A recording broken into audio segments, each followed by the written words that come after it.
Hello everyone, very good evening. Welcome to the second series of this disaster management and mitigation.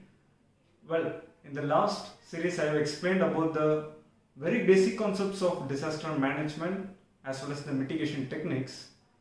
The same session I have also explained about the disaster management cycle, which is the primary component of any disaster management policies or strategies.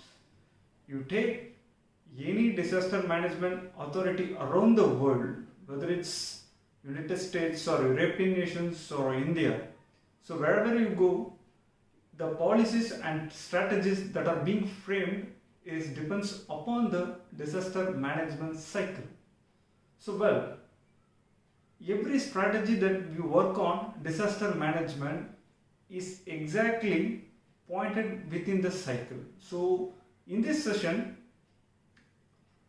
I am going to take some time to explain you about the disaster management cycle.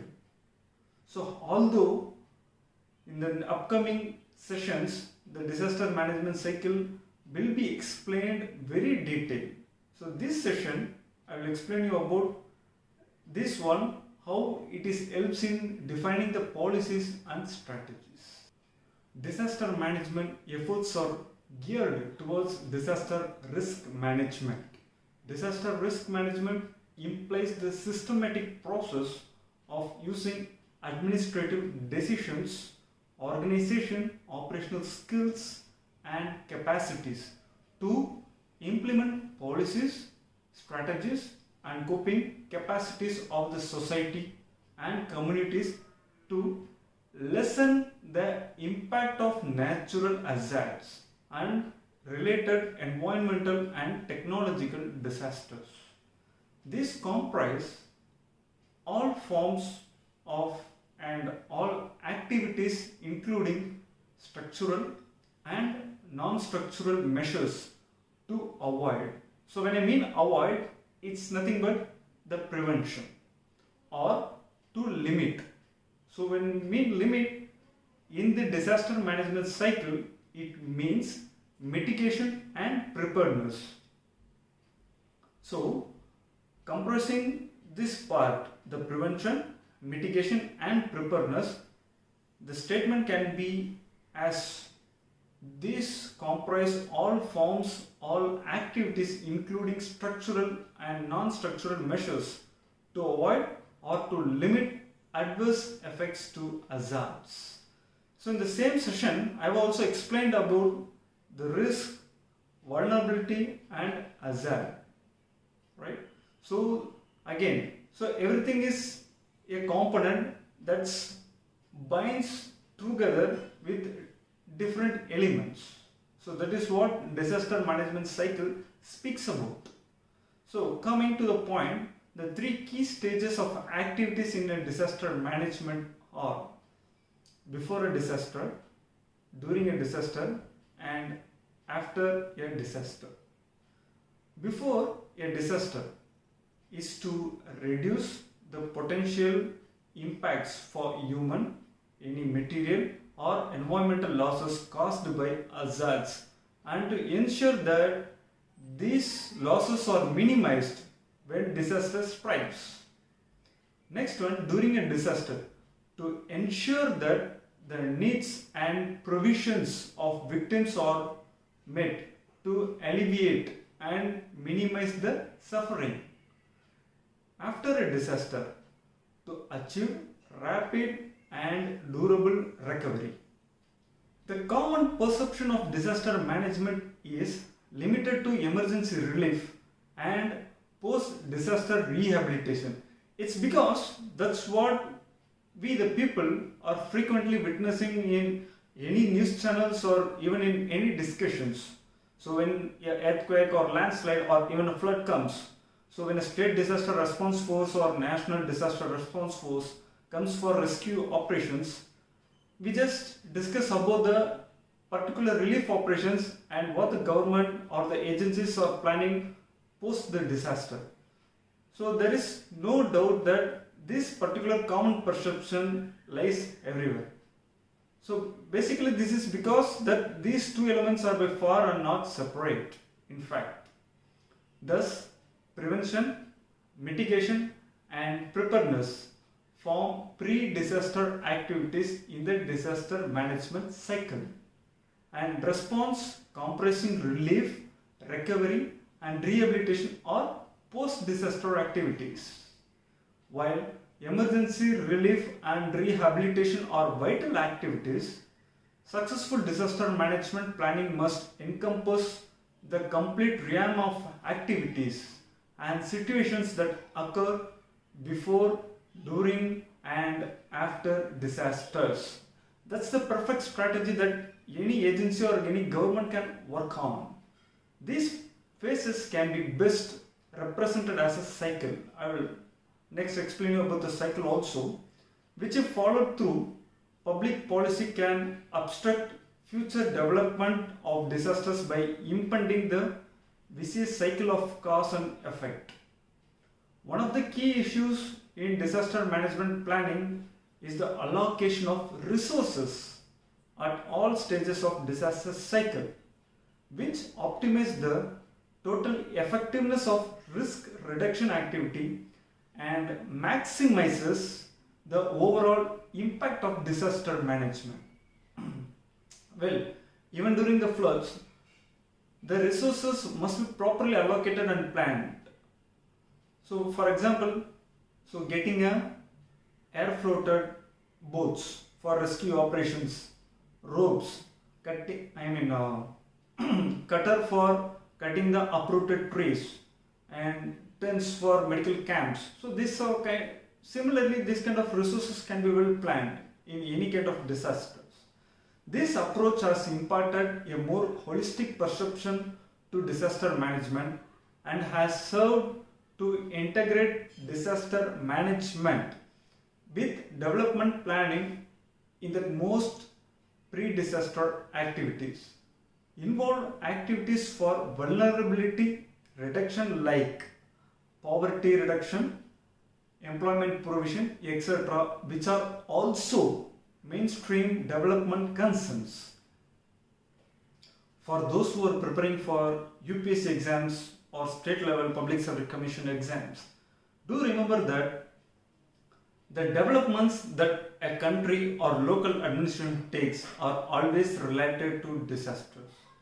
So explaining the concept, the disaster and development, another significant consequence or effect of this concept relates to understanding the inherent correlation between disasters and development. Development had proceeded with relative unconcern for environmental issues.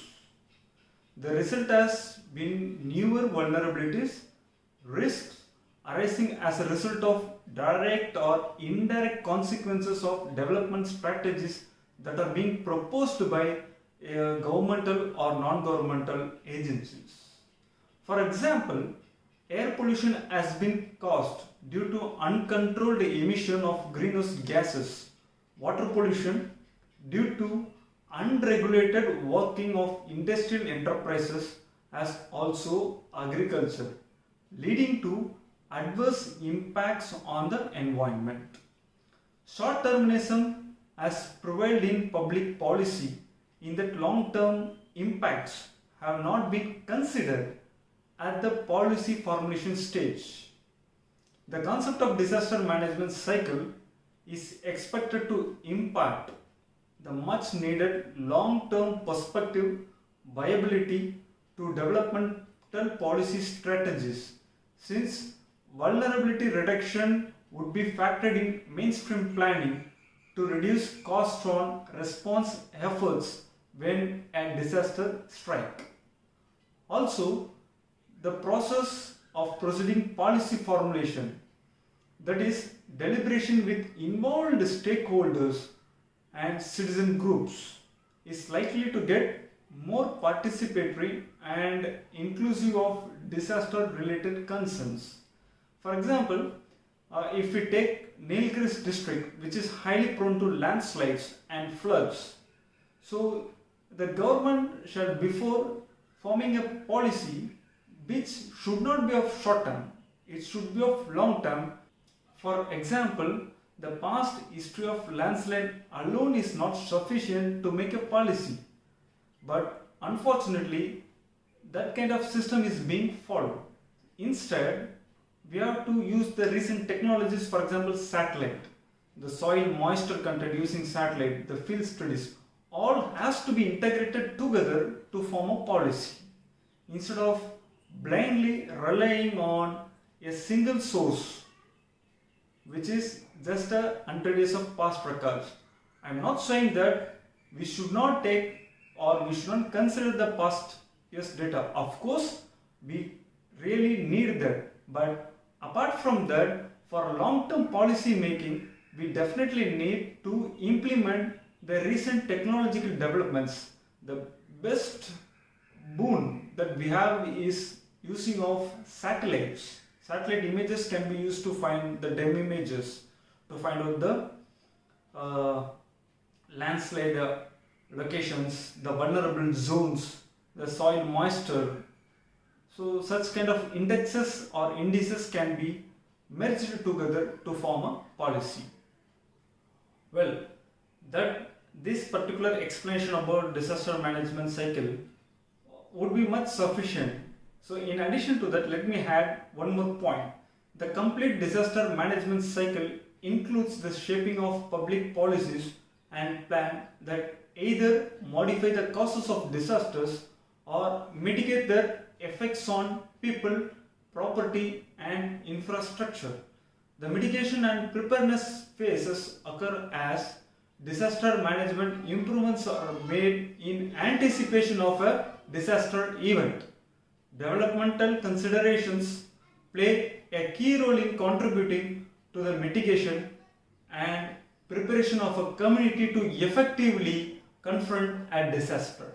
As a disaster occurs, disaster management actors, in particular humanitarian organizations, become involved in the immediate response and long-term recovery phases. Let us discuss about the 4 different phases of this particular cycle. The 4 phases of disaster management cycle are mitigation, preparedness, response and recovery. As a cycle, mitigation is the final part. The management includes preparedness, response and recovery. So preparedness, planning how to respond.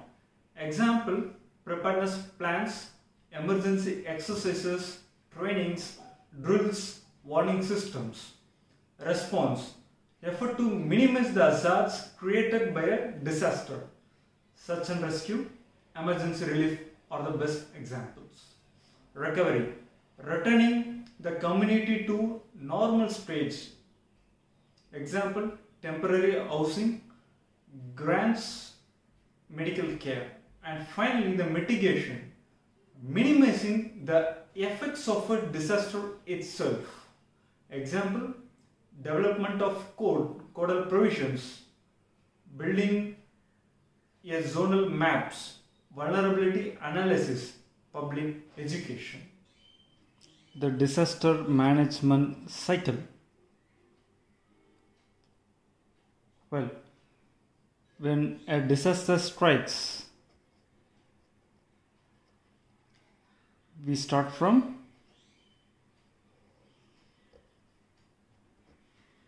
response,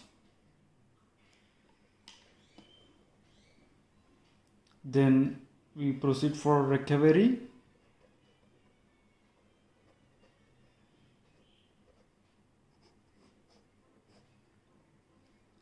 from recovery it's about mitigating the effects of any disaster, that is mitigation, and then we have to go for preparedness.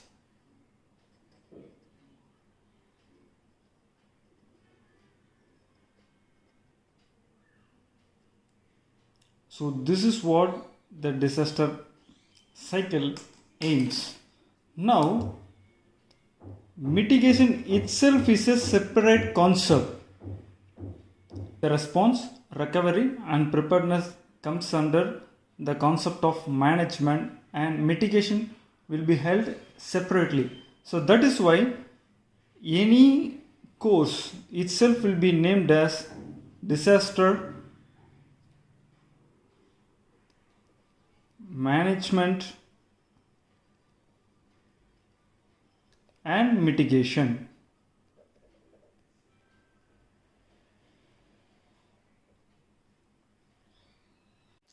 Let me explain you briefly about the disaster management cycle, especially on the management view, that is the response, recovery and preparedness.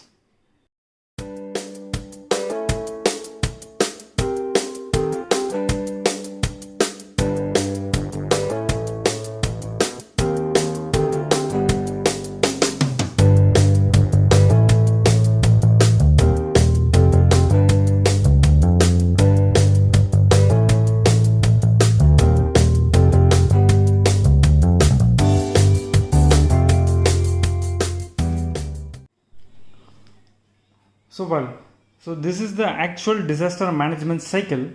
So you can see the intervention and recondition included in response phase, reconstruction in recovery phase, prevention and preparation in preparedness, and finally you have mitigation. Well, now coming to the intervention is nothing but when a disaster strikes, we have to alert the agencies for rescue operations and to assess the damage mitigation and any other related informations or instructions, for example advisories that are being released by the government.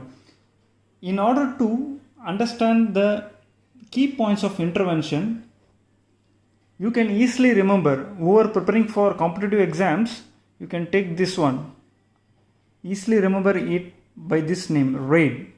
R stands for rescue, A alert, I information or instructions, and finally D damage mitigation. Then recondition. So recondition is nothing but provisional repairs for electrical poles, removal of uprooted trees, etc. Supply and disposal, transport systems, communications, financing and emergency legislation. So this comes under recondition. So you can easily remember through the mnemonics: PEST CF. So P provisional repair, E emergency legislation, S supply and disposal, T transport systems, C communications, and F financing. So at this point of recondition, the financing includes the assessments. Now after this particular event analysis, we are going for reconstruction. So in reconstruction, it includes the repair, the reconstruction repair, strengthening of resilience, financing. So at this stage, financing means disposal of grants, the dispersal. How you can easily remember the key points? So you can remember by means of RDSF. So R reconstruction, D definitive repair. So what is must to make the life normal, so that priority is given for definitive repair. S strengthening of resilience and financing. So once the assessment is done at this recondition stage, here the financing means dispersal of the budget. So next one, prevention.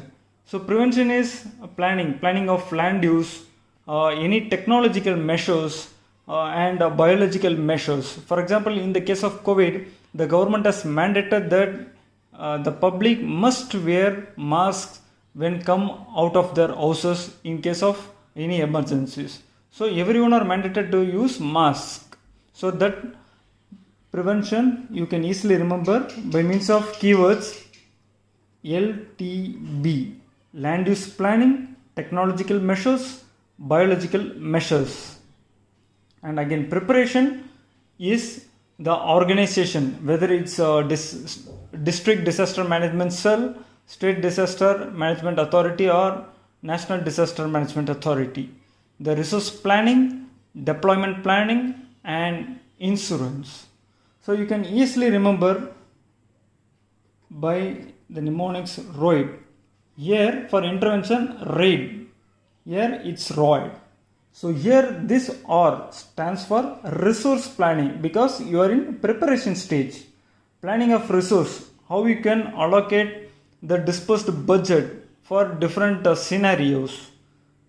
Then organization, insurance, and D for deployment planning. And then finally, once the preparation, the response, recovery and preparation is done, so you have developed your own warning information. So that will be included in mitigation.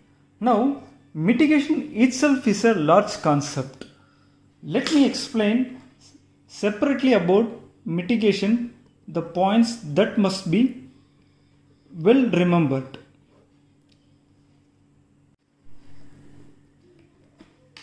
Mitigation activities actually eliminate or reduce the probability of disaster occurrence or reduce the effects of unavoidable disasters.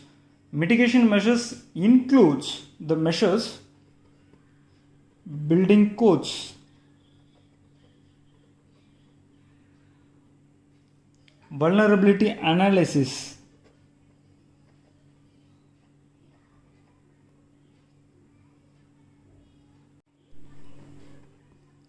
zoning, preparation of zonal maps, land use management. This land use management itself is a big concept.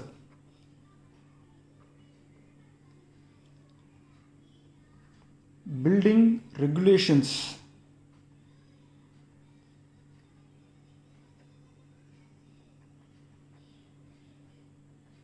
and corresponding codal provisions.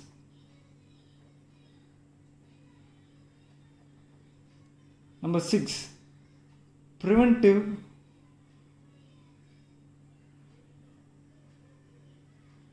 sorry for the space constraints, healthcare and public education. Actually, this part of the mitigation will depend on the incorporation of appropriate measures in national and regional developmental planning. Its effectiveness will also depend on availability of information on hazards, emergency risk, and the countermeasures to be taken. The mitigation phase, and indeed the whole disaster management cycle, includes the shaping of public policies and plans that either modify the cause of disasters or mitigate their effects on people, property, and infrastructure. So let me give you a short example on how this disaster management cycle works. So the prevention or mitigation in case of earthquake, it's all about seismic design, retrofitting of vulnerable buildings, installation of seismic isolation, seismic response control systems. Whereas in case of cyclones, the same mitigation techniques will include construction of tidal walls, establishment of forests to protect against storms. Next, preparedness phase. For earthquake scenario, construction and operation of earthquake observation systems. And in case of cyclones, construction of shelter and construction and operation of meteorological observation systems. Next, in the same preparedness phases, we also have to look for preparation of hazard maps. That is what I stated about the zonation, the zonal maps, food and material stockpiling, emergency drills, construction of early warning systems, preparation of emergency kits. Next, response. for both earthquake or cyclone. The response phase includes rescue efforts, first aid treatment, firefighting, monitoring of secondary disaster, construction of temporary housing, establishment of tents, and recovery phase for again. These disasters will include disaster resistant reconstruction based upon the codal provisions or updated versions, appropriate land use planning, and finally livelihood support. So this example, I hope, will help you understand how actually the DM cycle works. Hope this particular session has thrown some light on disaster management cycle. So coming to the final point, let us have a summarize and how this disaster management cycle helps in framing its strategies. So number one, legal and institutional framework. Creating appropriate legal and organizational framework is the first step towards disaster risk reduction. Number two, vulnerability analysis and risk awareness. Appraisal of likelihood and intensity of hazards and analysis of vulnerabilities, thereto of the community with making government organizations, local bodies, community groups and individuals at levels aware of the risk of potential natural and man-made hazards. Number three, planning. Building of instructional. Number three, planning. Building of institutional capabilities and meticulous long and short-term planning with effective implementation of plans and enforcement measures. Number four, implementation of plan and community resilience. Community preparedness is the next step, of course. Building resilience of the communities to face crisis and ensuring their full participation through inputs like education, training, urban planning, medical care, infrastructure, building and logistics. Crucial to all these efforts, however, is the existence of a safety culture in societies. Number five, knowledge creation and dissemination. Knowledge plays an important role in disaster reduction. The traditional knowledge available with community has to be used along with knowledge acquired through research and past experiences. Research in the field of disaster management has contributed in predictions with a fair degree of accuracy, and this has led to establishment of efficient early warning systems. The information is growing at a rapid rate, which calls for its processing and sharing. This challenge is to ensure that the community and the decision makers are empowered with this knowledge. Therefore, disseminating it to the larger population is the final element in effective disaster risk reduction efforts. So these five strategies are well adapted within the disaster management cycle. Thank you. Hope you all have enjoyed this particular session. The next session, we will have a discussion on the National Institute of Disaster Management, the National Disaster Management Act 2005 and the NDRF. Thank you.